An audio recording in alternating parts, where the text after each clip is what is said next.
भगवान राम केवट को आदेश नहीं देते कि नाव लाओ, केवट से नाव मांगते हैं। मानो श्रमिक के श्रम का सही मूल्यांकन भगवान ने किया कि नाव पर तो तुम्हारा अधिकार है, तुम अगर चाहो तो हमें पार उतार सकते हो, हम नाव मांग रहे। केवट ने सुना तो आंखों में आंसू आ गए, हृदय भाव से भर गया, क्योंकि उस बेचारे ने तो जिंदगी भर आदेश का स्वर सुना था, पर कोई नाव पहली बार मांग रहा था और नाव मांगते देखकर उसके मन में निश्चय हो गया कि ये नर रूप में नारायण है। जो श्रमिक के श्रम का इतना सही मूल्यांकन कर सके वे तो भगवान ही हो सकते हैं। कहा ही तुम्हारा मरम मैं जान गया। भगवान कहते नाव इधर लाओ, केवट उधर ले गया। भगवान ने कहा इधर ले आओ, नहीं लाऊंगा, मैं जानता हूं आपके बारे में अच्छी तरह। अब भगवान को तो हंसी लगी, लक्ष्मण जी को बड़ा बुरा लगा। श्री जानकी जी भी चुप। अच्छा बोलो, राम जी की जगह दूसरा कोई होता तो बड़ा दुखी होता कि आज ऐसे दिन भी आ गए, केवट नाव नहीं ला रहा है। दूसरा कोई होता तो ये सोचता कोई बात नहीं, दिन खराब है, समय की बात है, अच्छे दिन आने दो, सबसे पहले तुम्ही को देखेंगे। पर भगवान हंस रहे, बेहसे करुणाएं। गम को सहने में भी कुदरत ने मजा रखा है। एक कवि ने कहा कि दिल दे तो इस मिजाज का परवरदिगार दे, जो रंज की भी घड़ियां खुशी से गुजार दे। भगवान मुस्कुरा रहे हैं, केवट नाव के लिए मना कर रहा। एक महात्मा से किसी ने कहा कि हम बहुत परेशान रहते हैं और परेशानी से मुक्त होने का उपाय बताओ। महात्मा बोले शान से परे हो जाओ, परेशान रहोगे ही नहीं। ये परेशान तो शान ही किए है, हमें मना कर दिया, हमको हमको हमको, और हमारे लिए तो हम ही परेशान किए हैं। भगवान मुस्कुरा रहे हैं। और केवट क्या कर, हम आपके बारे में अच्छी तरह जानते हैं। ये जानना तो वैसे हुआ, एक अध्यापक ने अपने विद्यार्थी से कहा कि तुम्हारे पिताजी 5,000 रुपए हमसे उधार लें 3 रुपए प्रति सैकड़ा ब्याज की दर से, तो 6 महीने बाद कितना लौटाएंगे हिसाब लगाकर बताओ। तो विद्यार्थी बोला सर 1 नया पैसा नहीं। तो अध्यापक ने कान पकड़ के तमाचा लगाया, बोले क्यों रे, तू हिसाब नहीं जानता, गणित नहीं जानता? विद्यार्थी बोला सर मैं तो हिसाब गणित जानता हूं, पर आप मेरे बाप को नहीं जानते, उसने जिसका लिया है दिया है आज तक, जो आपका ही देगा। अब कोई ऐसे कहे कि हम आपके बारे में अच्छी तरह जानते हैं, तो यही लगे कि ऐसा क्या हुआ जो ये जानता है। पर राम जी मुस्कुरा रहे बेहसे, और श्री लक्ष्मण जी जानकी जी की ओर देखकर मुस्कुराते कि तुम भी मुस्कुराओ, काहे को ऐसे उदास क्यों हो। भगवान ने लक्ष्मण जी से कहा कि लक्ष्मण, ऐसा विचित्र भक्त देखा जिसे मैं बुलाऊं और ना आवे। लक्ष्मण जी तो मौके की तलाश में थे, खींच रहे थे। लक्ष्मण जी ने कहा कि प्रभु आपके जितने भक्त होते सब ऐसे ही होते, जो आपका कहना न माने वही आपके भक्त। भगवान ने कहा यही विचित्र भक्त है, दूसरा कौन? का दूसरे सुमंत जी। सुमंत जी रथ में बैठे, ये नाव में बैठा। सुमंत जी को भेजते हो कि अयोध्या जाओ, और केवट को बुलाते हो कि नाव लेकर आओ। तो जिसे भेजते हो वो जाता नहीं, और जिसे बुलाते हो वो आता नहीं। न ये कहना माने न वो कहना माने। और लक्ष्मण जी के इस व्यंग पर जानकी माता भी मुस्कुराई, राम जी को भी हंसी आई। पर राम जी ने कहा लक्ष्मण, किसी दुकानदार का सगुन सवेरे सवेरे बिगड़ जाए, उधार मांगने वाला आ जाए, तो बेचारा क्या सोचता है कि कहां से कहां तुम सवेरे सवेरे आ गए, अब दिन भर उधारी का ही सामना करना पड़ेगा, सगुन बिगड़ गया। तो भगवान श्री राम जी ने कहा कि लक्ष्मण, इसी तरह मेरी यात्रा का सगुन बिगड़ गया। जब मैं चला तो वनवास केवल मेरे लिए हुआ था। 14 वर्ष राम वनवासी। लक्ष्मण तुम्हारा भी वनवास नहीं था, श्री सीता जी का भी वनवास नहीं था, तो मैंने तुम दोनों को मना किया कि नहीं कि हमारे साथ वन मत चलो? दोनों बोले हाँ किया तो था। राम जी बोले तो फिर आप दोनों ने हमारा कहना माना? दोनों बोले नहीं माना। राम जी बोले हम तभी समझ गए थे कि जब यात्रा के शुरू में ही ये हाल है, जब अपने घर के ही लोग कहना नहीं मान रहे तो आगे जितने मिलेंगे सब ऐसे ही मिलेंगे। पर भगवान ने कहा कि श्री लक्ष्मण और श्री जानकी जी से कि आप दोनों ने कहना इसलिए नहीं माना क्योंकि मेरे प्रति प्रेम है, प्रेम के कारण कहना नहीं माना। तो मुझे लगता है कि केवट भी प्रेमी ही होगा, वो भी कहना नहीं मान रहा है। लक्ष्मण जी ने कहा इसमें प्रेम तो दिख नहीं रहा है। भगवान ने कहा केवट के जीवन में प्रेम का दर्शन है, प्रेम का प्रदर्शन नहीं है। जैसे हम लोगों का होता है, जो मिले उसी से, अरे आप तो हमें प्राणों से अधिक प्रिय हो। सच कह रहे हैं, प्राणों से अधिक प्रिय। और एक से ही नहीं कहेंगे, दूसरे से कहेंगे थोड़ी देर बाद फिर, अरे भैया प्राणों से ज्यादा प्रिय। दिन में 10-20 से कह देते प्राणों से अधिक प्रिय हो। ये तो भगवान की बड़ी कृपा है कि प्राण ये सुनकर नाराज नहीं होते। नहीं कहीं प्राण नाराज हो जाए कि हमसे ज्यादा प्रिय है तो इन्हीं को रखो, अब हम जा रहे हैं, कोई नहीं कहेगा। केवट के जीवन में प्रेम का दर्शन है। लक्ष्मण जी ने कहा कि महाराज इसका प्रेम तो आप ही समझो।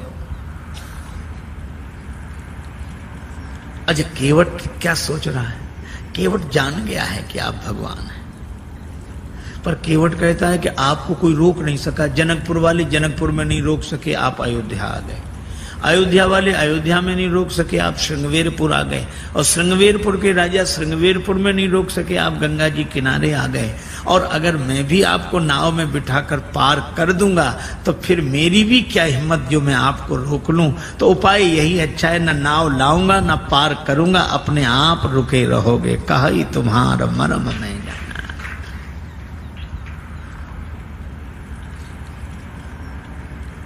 भगवान से कहता है कि प्रभु महाराज आपके चरण कमलों की रज में ऐसा जादू है, मनुष्य बना देने की शक्ति है। शिला को चरण छुला दिया, नारी बन गई। भगवान ने कहा तो शिला तो पत्थर की होती, तुम्हारी नाव कोई पत्थर की है? केवट बोला वाह महाराज, शिला तो देर में बनी होगी, ये तो लकड़ी तो पत्थर से कोमल होती है। पाहन ते बन बाहन काठ को कोमल है, जल खाई रहा है, ये तो और जल्दी बनेगी। पानी में पड़ी हुई लकड़ी और कोमल हो।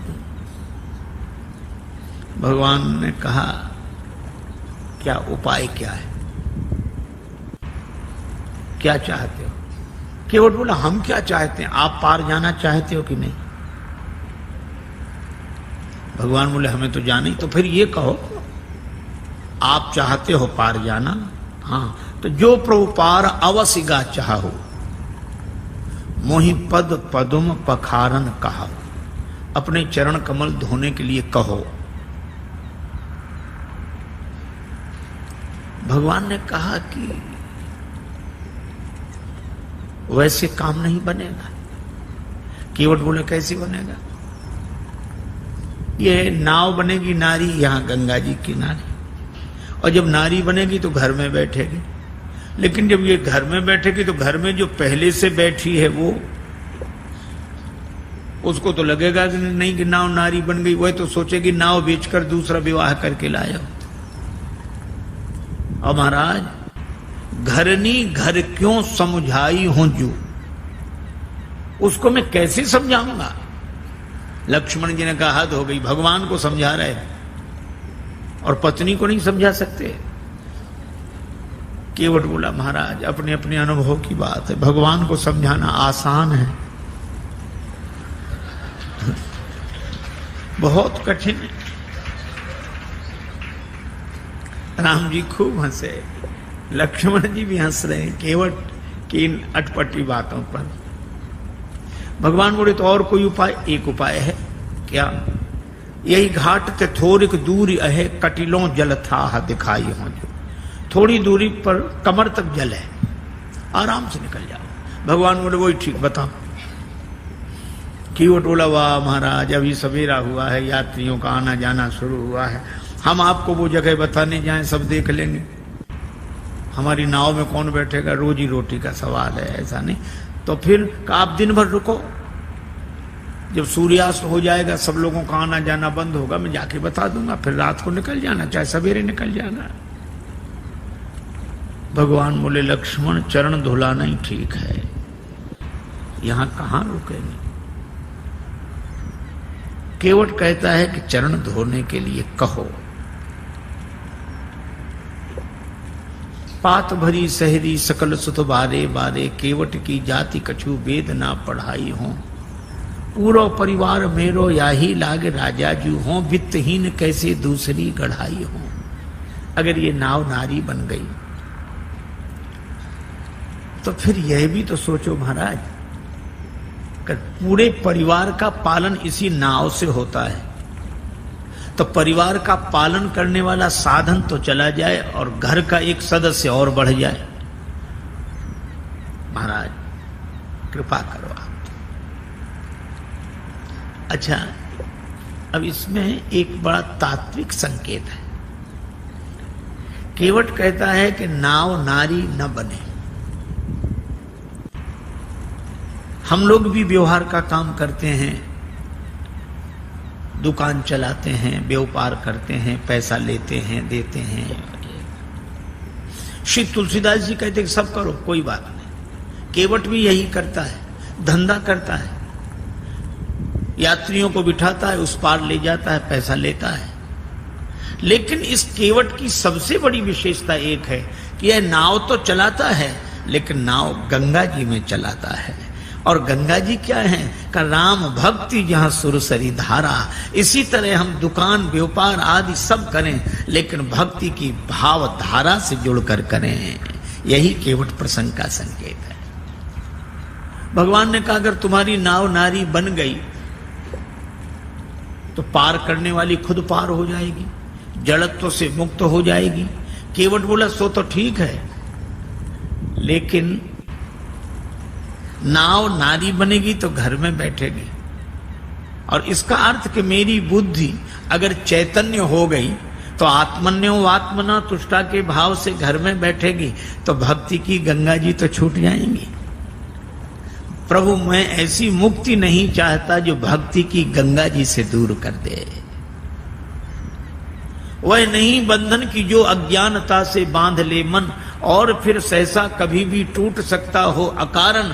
मुक्ति छू पाए न जिसको मैं उसे बंधन कहूंगा, जो मरण को जन्म समझे मैं उसे जीवन कहूंगा।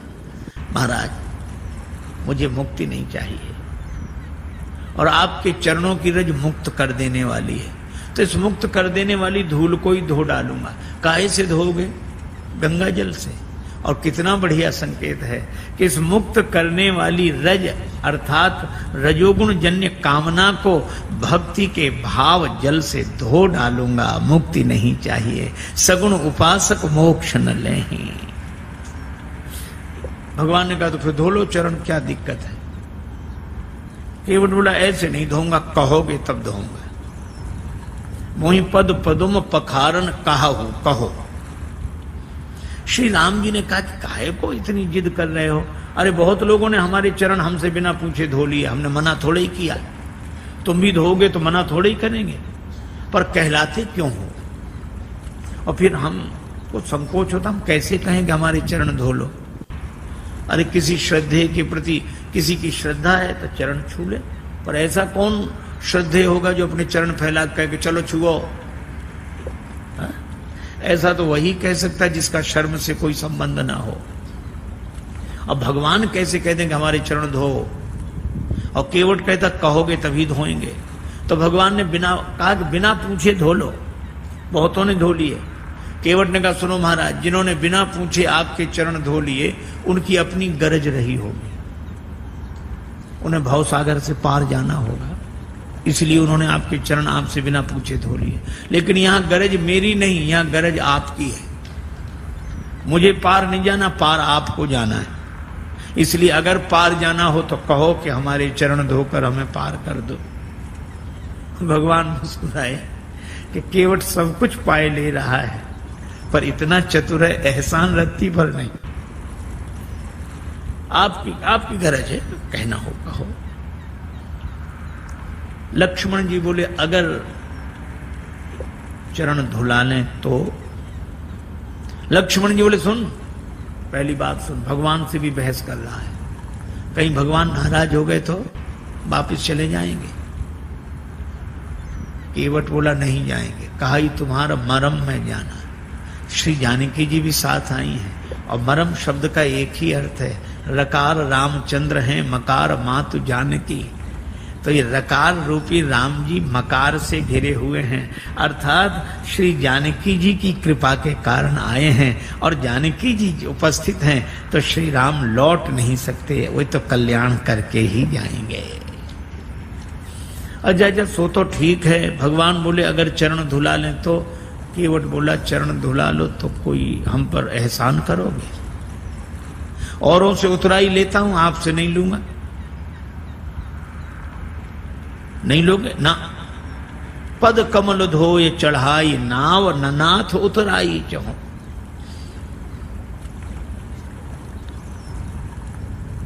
केवट का बेटा खड़ा था, बोले पिताजी ठहरो ठहरो ठहरो, इन्हें नाव में बिठाना ही मत।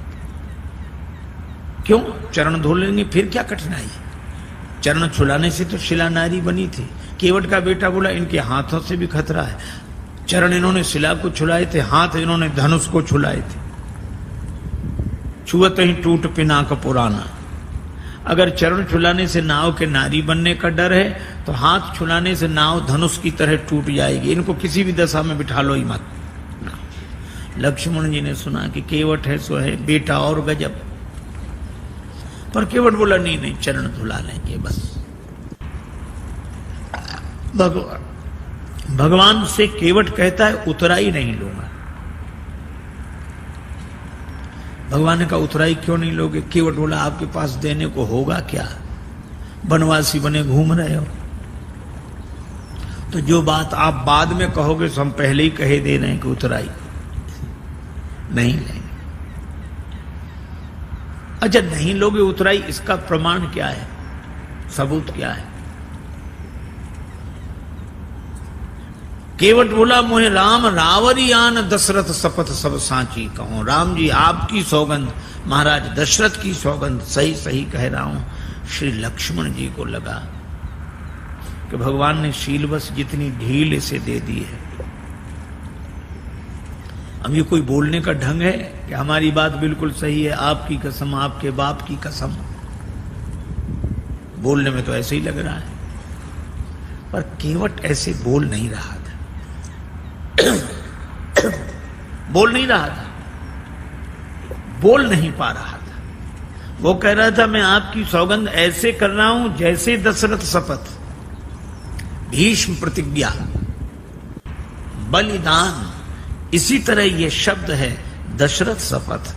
दशरथ शपथ की तरह मैं आपकी सौगंध कर रहा हूं। लेकिन बेचारा बोल नहीं पाया। लक्ष्मण जी को लगा कि अच्छा, धनुष पर बाण चढ़ाया, तैयार हो जा मरने के लिए। पर केवट उसी तरह बोला, बाण को देख, हाँ चलाओ चलाओ बाण, मार दो मार दो, मेरा परम सौभाग्य है, मारो तो बाण। लक्ष्मण जी को लगा ये मौत से भी नहीं डरता, तो इसको डराने का उपाय क्या है? तेरा परम सौभाग्य कैसे? केवट बोला अभी थोड़ा ही पता लगेगा, मर जाऊंगा फिर जांच होगी, उस जांच में मैं बड़ा सौभाग्यशाली माना जाऊंगा। क्यों? मरूंगा हाथ से किसके, जो श्री रघुवीर का प्यारा है। राम जी के भक्त के हाथों मरूं, और मरूंगा किस जगह, जहां निर्मल गंगा की धारा है, जहां गंगा जी बह रही। और मरूंगा सामने किसके, कि जिनका दास होता हूं, राम जी का भक्त हूं, राम जी के सामने मर रहा हूं। और मरूंगा किस खता पर, पांव करुणा निधि के धोता हूं। चरण धो रहा हूं। अगर इन पद पंकजों पर प्राण खो जाएगा केवट, तो मरकर भी जमाने में अमर हो जाएगा केवट। फिर क्यों ऐसा समय श्रीमान जाने दूं, न क्यों जाने की जीवन के सन्मुख जान जाने दूं। तैयार हूं, बाण मारो। सरकार को प्राण न ते प्रिय बंधु, वही मोहे बाण ते मारत है। मरता हूं कहां सुच गंग के तीर, शरीर सो प्राण सिधारत है। समूहे के सु विनीत सुनो, रघुनाथ सो नाथ निहारत है। अपराध यही इस दास का है, प्रभु के पद पद्म पखारत है। लोग यही कहेंगे कि राम जी ने लक्ष्मण जी से कह के उसको मरवा दिया, छोटे भाई से कह के मरवा दिया। राम जी की बदनामी होगी, और राम जी की बदनामी करानी हो तो चलाओ बाण, हमारा तो कुछ नहीं बिगड़ेगा। प्राण तो किसी न किसी दिन जाएंगे, पर ऐसा मौका मिलेगा नहीं। लक्ष्मण जी को लगा कि राम जी की बदनामी कराने थोड़े ही आए हैं, अब क्या करें। तो बाण फिर तूणी में रख लिया। कहने लगे प्रभु इससे तो आप ही बात करो। पर केवट कह क्या रहा है, जब लगी न पाए पखारी।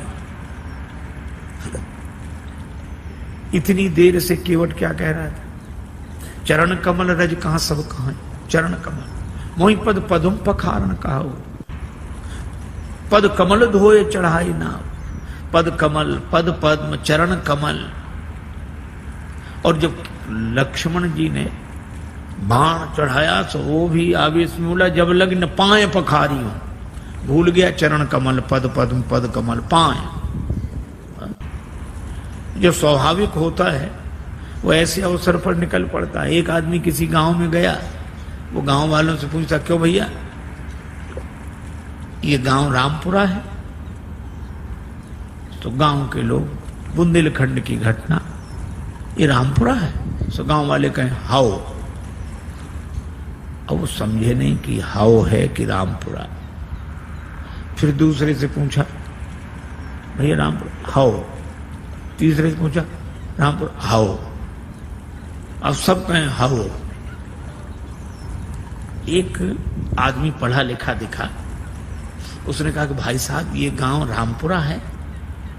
उसने कहा जी हाँ।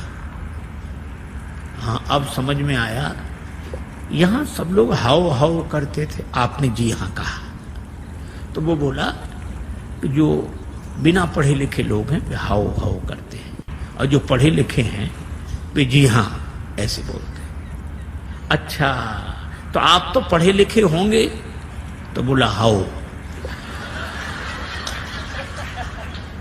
अब जो स्वाभाविक था तो निकल गया।